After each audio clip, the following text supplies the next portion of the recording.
Does good customer service lead to more sales? It's an age-old question.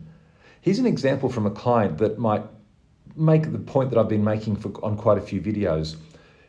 As part of this client's sales process, one of the most important parts of it is to collect customer details and then to follow up with a phone call after about 3 days. Now, this is a big ticket item type client. So imagine car dealership or a house selling company, house builder, someone where the sale is quite large and the follow-up is very, very, very important, because if you do the follow-up, it tends to follow that you've got a much greater likelihood of getting the sale.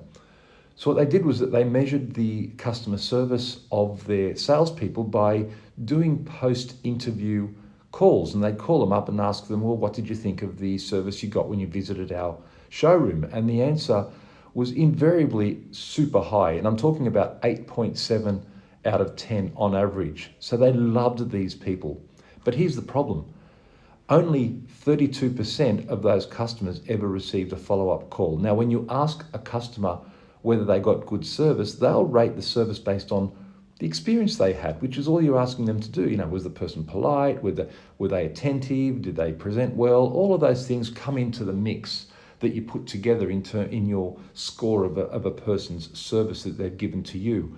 But when it comes down to the things that make money, these people were not doing what they should be doing. And as a consequence, they had massive leakage through their sales process. Now, the customers are telling you one thing, but the data, sales, is telling you something else.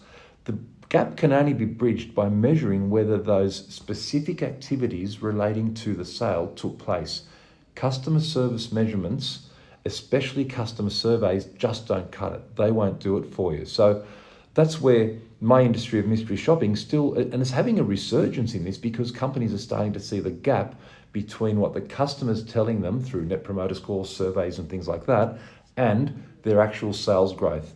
And that disconnect can only be bridged by operations. I'm Stephen DiPietro. Thanks for tuning in.